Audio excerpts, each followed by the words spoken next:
Hello student, मैं doctor Surendra Kumar. आज आप लोगों को मैं महात्मा गांधी का सामाजिक तथा राजनीतिक विचार के बारे में बताऊंगा।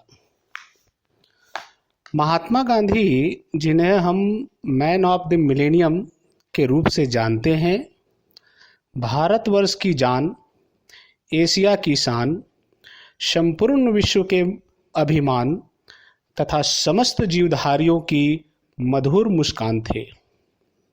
वे सत्य और अहिंसा के अनन्य पुजारी, भारत माता के सच्चे सपूत, स्वतंत्रता के महान समर्थक तथा विश्व बंधुत्व एवं विश्व शांति के अग्रदूत थे। गांधी जी एक महान दार्शनिक थे, जो सिर्फ सिद्धांतों पर ही विश्वास करने वाले व्यक्ति नहीं थे। वे तो गीता के कर्मवाद से पूरी तरह इतने प्रभावित थे कि उन्होंने अपने जीवन काल में हमें जो कुछ भी पढ़ाया, शिक्षा दिया अथवा समझाया, उसका प्रयोग उन्होंने पहले स्वयं अपने आप पर किया, और जो सिद्धांत उनकी प्रयोग की कसौटी पर खरा उतरा, प्रादुर्भाव ईश्वरीय अवतार मानना गलत नहीं होगा। माँ गीता में भगवान श्री कृष्ण ने कहा है कि परित्राणाय साधूनाम विनाशाय च दुष्कृताम धर्म संस्थापनाय संभवामि युगे युगे। इतना ही नहीं, श्री रामचरितमानस में गोस्वामी तुलसीदास जी ने भी लिखा है, जब जब हो ही धर्म की हानि, बाढ़े असुर अधम अभिमानी, तब तब प्रभु धरी विविध शरीरा, हर ही कृपा निधि सज्जन पीरा। भारत के तत्कालीन परिस्थितियों में अवतरित महात्मा गांधी एक ऐसे ही महाविभूति थे।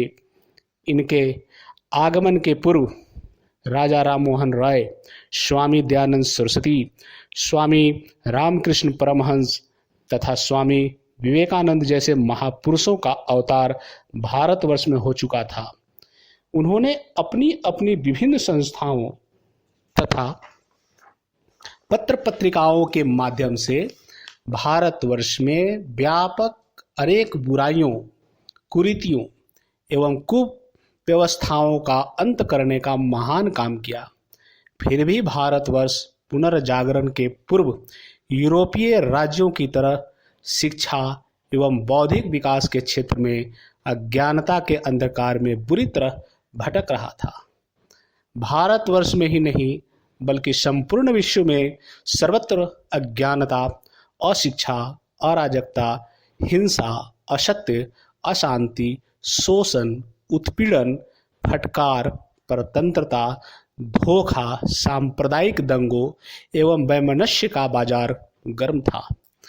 महात्मा गांधी ने बिना कोई हथियार उठाए सत्य, अहिंसा एवं सत्याग्रह के सहारे व्यापक सभी बुराइयों का अंत कर सदियों तक परतंत्र भारत को अंग्रेजों से स्वतंत्र कराया। इतना ही नहीं, उन्होंने भारतीयों को आर्थिक रूप से आत्मनिर्भर बनाकर ग्राम राज्य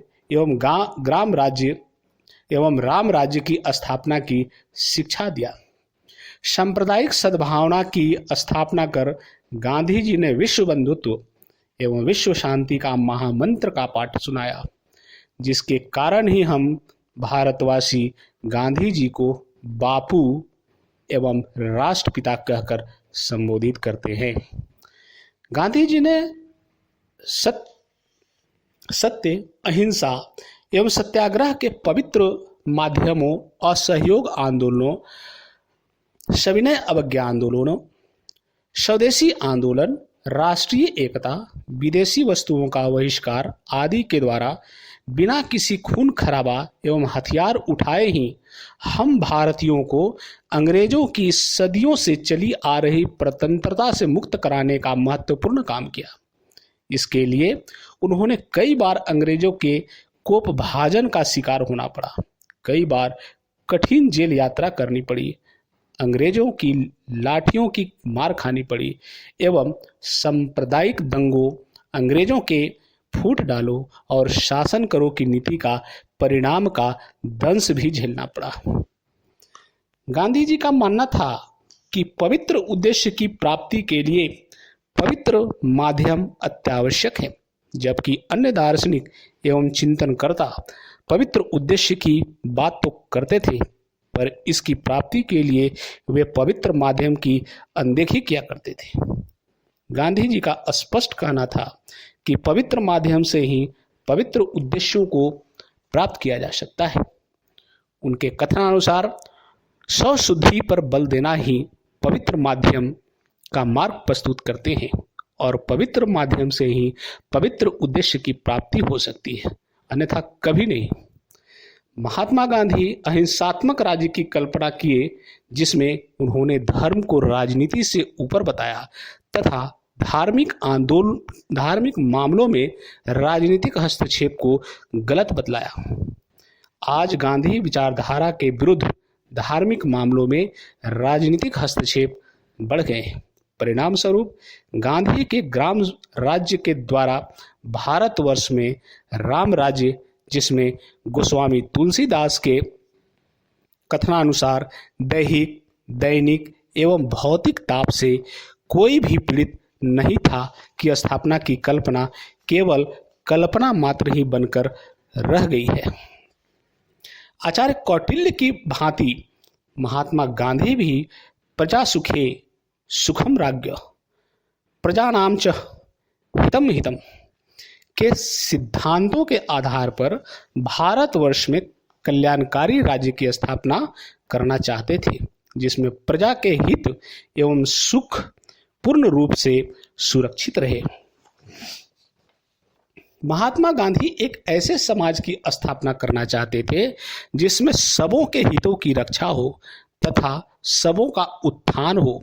आगे चलकर गांधी जी के सर्वोदय के इस विचार का अनुपालन विनोबा जी एवं लोक नायक जयप्रकाश नारायण जैसे महापुरुषों ने भी किया, जो गांधी एवं गांधीवादी विचारधारा की सार्थकता का एक अत्यंत ही महत्वपूर्ण प्रमाण है। महात्मा गांधी सचमुच में महात्मा थे। वे धार्मिक सद्भावना के अनन्य पुजारी थे। हिंदू, मुस्लिम, सिख, ईसाई सभी उनके भाई थे। वे बौद्ध धर्म, जैन धर्म से ज़्यादा प्रभावित थे। पुरुषोत्तम राम उनके आराध्य देवता थे। वह मरते वक्त भी राम का नाम लेकर ही अपने शरीर का परित्याग किया। फिर भी वे सर्वधर्म समभाव के महान समर्थक एवं अनन्य पुजारी थे। कारण गांधी जी ने स्वराज्य आंदोलन के साथ साथ सामाजिक जीवन के लिए रचनात्मक कार्य को अपनाया। गांधी जी के कुछ सामाजिक विचार हैं, जैसे वर्ण व्यवस्था, दूसरा अस्पृश्यता का अंत, तीसरा सांप्रदायिक एकता, तीसरा स्त्री सुधार और चौथा बुनियादी शिक्षा। वर्ण व्यवस्था को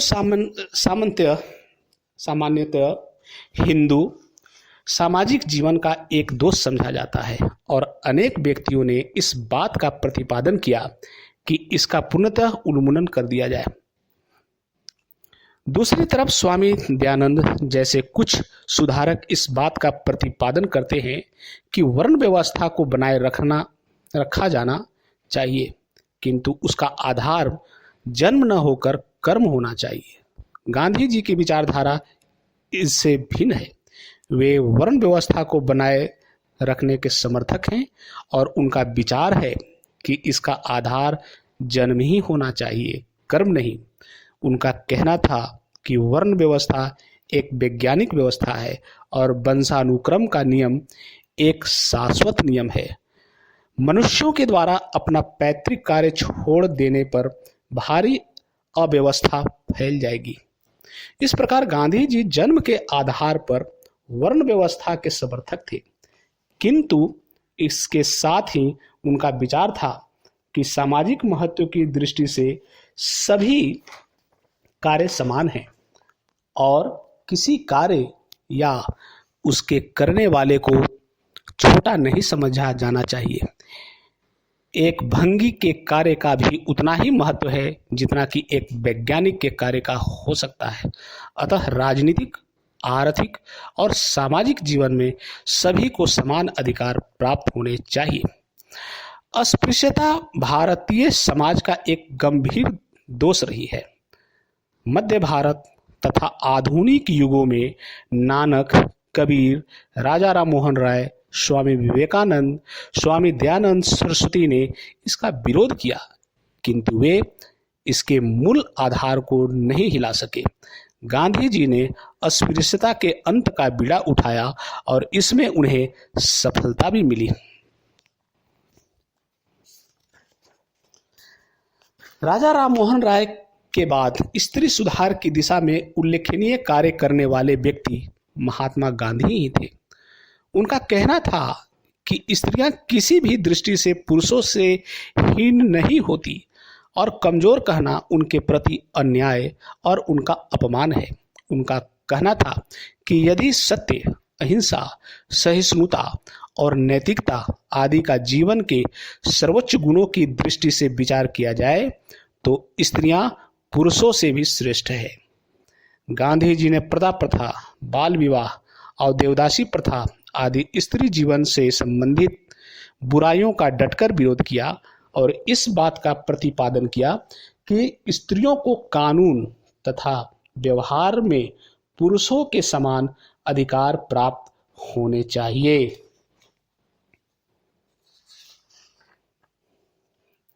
शिक्षा के क्षेत्र में गांधी जी का महत्वपूर्ण योगदान है।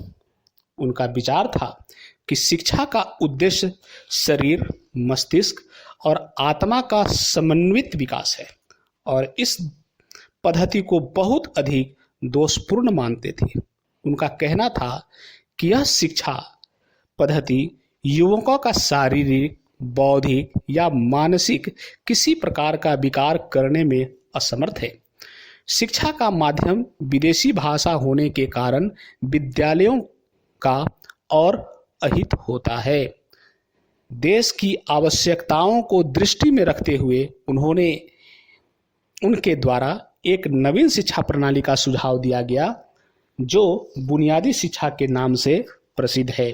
इस शिक्षा प्रणाली की निम्नलिखित विशेषताएं हैं। पहला, शिक्षा के अंतर्गत प्रत्येक विद्यार्थी को मूल रूप से कोई न कोई दस्तकारी सिखाई जानी चाहिए जिससे सत संबंध का सिद्धांत कहा जा सके। दूसरा, शिक्षा का माध्यम मातृभाषा हो। तीसरा, शिक्षा स्वावलंबी हो अर्थात विद्यार्थी जिस दस्तकारी के आधार पर शिक्षा प्राप्त करते हैं उस दस्तकारी से विद्यार्थी जीवन और उसके बाद भी अपना भरण पोषण कर सकें। गांधी जी के द्वारा शिक्षा में चरित्र निर्माण पर बहुत अधिक बल दिया गया था। 20वीं शताब्दी के राज दर्शन में महात्मा गांधी का विशेष स्थान है। वे विश्व के प्रमुख राजनीतिक दार्शनिकों में से एक हैं। अन्य राजनीतिज्ञों के व्यक्तित्व के विपरीत उनका चरित्र कुछ भिन्न था। वे एक संत, विचारक एवं समाज सुधारक थे। गांधी जी का वास्तव में कोई राजनीतिक दर्शन नहीं था। उन्होंने राजनीति के संबंध में कोई भी सिद्धांत प्रतिपादित नहीं किया था। उन्होंने स्वयं भी कहा था कि गांधीवाद जैसी कोई भी चीज मेरे दिमाग में नहीं है। उन्होंने इस संबंध में स्पष्ट रूप से कहा कि मैं किसी भी नए सत्य का आविष्कार नहीं किया, बल्कि सत्य को जैसे मैं जानता हूं उसी के अनुरूप चलने का और लोगों को बताने का प्रयत्न करता हूं। हाँ, कुछ प्राचीन सत्य सिद्धांत पर नया प्रकाश डालने का मैं दावा अवश्य कहीं करता हूं। इन शब्दों के आधार पर यह कहा जा सकता है कि गांधी जी का कोई नया राज दर्शन नहीं था। फिर भी उन्होंने भारत की आज़ादी के लिए जो भी योगदान दिया वह उनकी हृदय संवाद तथा साहस का परिचायक है। उन्होंने अपने देश के सामने आर्थिक और राजनीतिक कार्यक्रम रखे जो उनकी देन के नाम से जाना जाता है। अब हम चलते हैं आधुनिक भारतीय राजदर्शन के क्षेत्र में गांधी जी की कुछ देन है।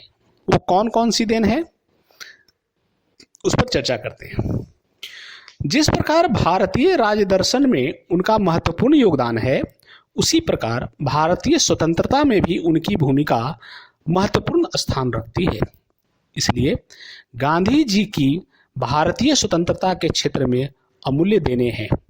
भारत की आज़ादी के लिए उन्होंने 30 वर्षों तक अनवरत राष्ट्रीय आंदोलन चलाया। उन्होंने ही सर्वप्रथम भारतीय स्वराज्य सरकार की स्थापना की। महात्मा गांधी ने असहयोग आंदोलन चलाकर राजनीति में एक नया कदम रखा था। उन्होंने कानून भंग करने की क्षमता और दंड सहन करने की अपूर्व शक्ति थी। उनके सहयोगी तिलक पर जब अंग्रेजों ने मुकदमा चलाया तो उन्होंने राजद्रोह के अपराध के लिए अपनी कानूनी रक्षा की थी। असहयोग का कार्यक्रम, सरकार की अवज्ञा और अहिंसा आंदोलन की शुरुआत, ये सभी आवश्यक रूप से भारतीय राजनीति के विकास के नए चरण थे। इसके लिए ही वे जिए और मरे भी। अतः ये नई विचारधारा महात्मा गांधी जी की अमूल्य देन है। गांधी जी की दूसरी बड़ी देन यह है कि उन्होंने अपने नेतृत्व में धर्म और राजनीति में संतुलित ढंग से समन्वय रखा। इस तरह से उनका धर्म व्यापक था, क्योंकि वे भारत के तीनों प्रमुख धर्मों इस्लाम, ईसाई और हिंदू की मौलिक एकता में विश्वास रखते थे। गांधी जी गीता से बहुत अधिक प्रभावित थे। अतः यह कहा जा सकता है कि गांधी जी के हर एक शब्द का प्रवाह ब्रह्म कहलाता है। दूसरी ओर गांधी जी राजनीति को अराजकतावादी विचारकों के सामने एक आवश्यक बुराई मानते हैं। वे इतने दृढ़ विचार के थे कि वे सांप से भी लड़ना चाहते थे। वे राजनीति में धर्म का प्रवेश कराना चाहते थे। गांधी जी के परम गुरुदेव गोपाल कृष्ण गोखले थे। उनसे उनको काफी शिक्षा मिली, जिससे वे राजनीति में सफल रहे। गांधी जी ने कहा था, अस्पृश्यता हिंदू धर्म का अंग नहीं है, बल्कि उसमें घुसी हुई सड़न है, वहम है, पाप है और अनुचित है। इसलिए इसको दूर करना प्रत्येक हिंदू का एक धर्म और परम कर्तव्य है। गांधी जी को ग्रामोद्योग के पुनरुत्थान में भी पूर्ण विश्वास था। इसलिए उनके हथियार खादी और चरखा थे। भारत में कम से कम 2 लाख जनता हथकरघे से अपनी रोजी कमाते थे। गांधी जी को पूर्णतः ज्ञान था कि भारत गांवों में बसा हुआ है, इसलिए वे गांवों की उन्नति के लिए हमेशा प्रयत्नशील रहते थे। वास्तविकता तो यह है कि सामुदायिक विकास योजना के कार्यक्रम का 2 अक्टूबर 1952 ईस्वी को गांधी जी के जन्म दिवस के अवसर पर ही शुरुआत किया गया था। गांधी जी भारत में गांवों का उद्धार चाहते थे। भारत में नागरिक जीवन देहातों पर ही आधारित है। इस तरह से स्पष्ट है कि गांधी जी पूंजीवाद और उद्योगवाद के विरुद्ध थे, क्योंकि यह व्यवस्था किसानों के लिए उनके विचार में अहितकर थी। गांधी जी हिंदू मुस्लिम एकता के जीते जागते प्रतीक थे। अतः हिंदू मुस्लिम एकता के लिए उन्होंने व्यापक प्रयास किया। इसी एकता के फलस्वरूप भारत में खिलाफत आंदोलन सफल हुआ था। गांधी जी इस एकता को हृदय से चाहते थे। वे सांप्रदायिक एकता के लिए अंतरजातीय विवाह और अंतरजातीय प्रीतिभोज में विश्वास करते थे।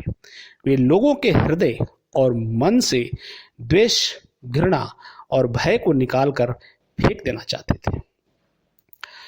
समानता गांधी जी की एक अमूल्य देन है। वे कहा करते थे कि जब तक गरीबों और अमीरों के बीच की खाई पट नहीं जाती, तब तक सच्चा स्वराज प्राप्त नहीं हो सकता। आर्थिक समानता के संबंध में गांधी जी ने 25 अगस्त 1940 को कहा कि आर्थिक समानता का सत्य अर्थ है जगत के सब मनुष्यों के पास एक समान संपत्ति होना, अर्थात सबके पास इतना संपत्ति होना चाहिए जिससे वे अपनी कुदरती आवश्यकताएं पूरी कर सकें। वास्तव में सारे समाज की रचना इसी आधार पर होनी चाहिए। आर्थिक समानता का अर्थ यह नहीं है कि सभी को भरपेट खाना मिल जाए, रहने के लिए घर मिल जाए और पहनने के लिए खादी मिल जाए। अतः गांधी जी पूंजीवाद और सामंतवाद के कट्टर विरोधी थे। उन्होंने व्यक्तिगत संपत्ति और पूंजी का डटकर विरोध किया। भारतीय राजनीति में सत्याग्रह गांधी जी की एक महत्वपूर्ण देन है। वास्तव में गांधी जी का एक नया दृष्टिकोण था। सत्याग्रह और असहयोग उनकी एक तरफ की कला थी जिसमें मुख्य रूप से विदेशी वस्तुओं का बहिष्कार, हड़ताल, विरोध प्रदर्शन, धरना, घेराव, लगानबंदी, भूमिकर न देना आदि शामिल थे। गांधी जी के अनुसार सत्याग्रह के भी निम्नलिखित सिद्धांत थे, जैसे उपवास, हिजरत, असहयोग, सविनय अवज्ञा, हड़ताल और सामाजिक बहिष्कार। अतः सत्याग्रह गांधी जी की एक बहुत बड़ी देन है। उन्होंने हमारे सामने साध्य और साधन को सुचिता का आदर्श सिद्धांत पेश किया है। उन्होंने कहा है कि साधन एक बीज की तरह है और साध्य पेड़ के समान है। साधन और साध्य में वही संबंध है जो बीज और पेड़ में है। अगर कोई व्यक्ति साधनों पर ध्यान रखता है तो उद्देश्य स्वयं अपना ध्यान रखेगा। इसमें संदेह नहीं कि गांधी जी एक राजनीतिज्ञ विचारक और राजनीतिक दर्शन से बहुत ऊपर हुई। इस प्रकार हम कह सकते हैं कि गांधी जी की कला में सामूहिक असहयोग, कानून भंग, अनशन, सामाजिक बहिष्कार, सविनय अवज्ञा और हिजरत आदि आते हैं। अतः उनके सभी सिद्धांत सत्य पर ही आधारित रही। गांधी जी की वजह से ही भारत में अंतर्राष्ट्रीय सहयोग और विश्व शांति के क्षेत्र में महत्वपूर्ण प्रगति की है। प्राचीन काल में गौतम बुद्ध और महावीर ने शांति की भारतीय परंपरा का प्रतिनिधित्व किया था। आधुनिक युग में गांधी जी ने इसका प्रतिनिधित्व किया है। वे हिंसक और जाति पाति के द्वेष से स्वराज्य की प्रगति के समर्थक नहीं थे। अंतर्राष्ट्रीय संबंधों में भी वे हिंसा का परित्याग चाहते थे। गांधी जी ने उस राष्ट्र से अहिंसा नहीं बरतने को कहा जो आक्रामक है। शायद इसीलिए उन्होंने कश्मीर में सैनिक भेजने के लिए स्वीकृति दे दी थी। गांधी जी को लोकतंत्र में भी अटूट विश्वास था, क्योंकि लोकतंत्र बहुसंख्यक वर्ग का सत्य होता है। लोकतांत्रिक प्रणाली में गांधी जी अल्पसंख्यक वर्ग का भी न्यायोचित प्रतिनिधित्व चाहते थे। गांधी जी के अनुसार लोकतंत्र का यह अभिप्राय कभी भी नहीं होना चाहिए कि यदि किसी व्यक्ति ने ठीक और समुचित राय व्यक्त की है तो सुनवाई न हो। गांधी जी को मद्य निषेध की नीति में पूर्ण आस्था थी। गांधी जी के उपदेशों में के फलस्वरूप भारत के नए संविधान के निदेशक तत्वों, जो अनुच्छेद 47 में यह लिखा गया है कि राज्य मद्य निषेध के लिए प्रयत्न करेगा। इस तरह आज भारत के कई राज्यों में मद्य निषेध कानून लागू हैं। शिक्षा के क्षेत्र में भी महात्मा गांधी की देन काफी उल्लेखनीय है। शिक्षा के क्षेत्र में गांधी जी ने शारीरिक श्रम के महत्व को स्वीकार किया था। इसलिए बुनियादी तालीम की शिक्षा योजना मौलिक तथा प्रचलित है। अतः शिक्षा के क्षेत्र में भी उनकी देन महान तथा महत्वपूर्ण है। गांधी जी सर्वोदय के पक्षपाती थे। अतः वे चाहते थे कि समाज कल्याण के लिए धनी आदमियों को गरीबों का ट्रस्टी बन जाना चाहिए। यदि धनी लोग अपने दिल से गरीबों के ट्रस्टी नहीं बनते हैं तो सत्याग्रह करके हमें उनके प्रचुर धन का कसकर विरोध करना चाहिए। गांधी जी का कहना था कि पूंजीपति चाहे कितनी ही शोषण प्रवृत्ति क्यों न रखते हों, किंतु उनका हृदय भी परिवर्तन हो सकता है। गांधी जी के ट्रस्टीशिप के विचार में इस बात पर जोर देते हैं कि श्रमिकों को पैदावार के साधनों का सेवक नहीं होना चाहिए, बल्कि उन्हें उनका स्वामी होना चाहिए। गांधी जी अपने ट्रस्टीशिप के सिद्धांत में संपत्ति के निजी स्वामित्व का विरोध करते हैं। उनका कहना है कि संपत्ति किसी की बपौती नहीं है, वह राष्ट्र की है और उसका प्रयोग राष्ट्रहित में ही होना चाहिए। सत्य और अहिंसा गांधी जी की दृष्टि में मनुष्य के अंदर निहित धर्मभाव के विकल्प के लिए आवश्यक है। गांधी जी सत्य को ईश्वर का रूप समझते थे। अहिंसा सत्य का पोषक तत्व है। अहिंसा का शाब्दिक अर्थ है ना मारना, किंतु गांधी जी ने इस अर्थ में अहिंसा को ग्रहण नहीं किया। उनकी दृष्टि में मन, वचन और कर्म से किसी के जीवन को आघात न पहुंचाना अहिंसा है। एक अहिंसा के पुजारी के लिए यह आवश्यक है कि वह न तो किसी प्राणी के शरीर को आघात पहुंचाए और न वाणी से किसी को कष्ट दे और न ही किसी प्राणी को सताने का भाव ही अपने हृदय में पैदा करे। चाहे जो कुछ भी हो, गांधी जी हमारे देश के महान सुधारक, राष्ट्रवादी और कर्मयोगी थे। राजनीतिक क्षेत्र में उनका सर्वोदय की परिकल्पना, सत्याग्रह का सिद्धांत, विकेंद्रित लोकतंत्र की धारणा और ग्राम राज्य आदि से निसंदेह आधुनिक भारतीय राजदर्शन को नया मोड़ दिया है। अतः वे एक महान तथा ख्याति प्राप्त राजनीतिज्ञ थे, संगठनकर्ता, व्यक्तियों के नेता, नैतिक सुधारक और महान व्यक्ति वाले महापुरुष थे। धन्यवाद।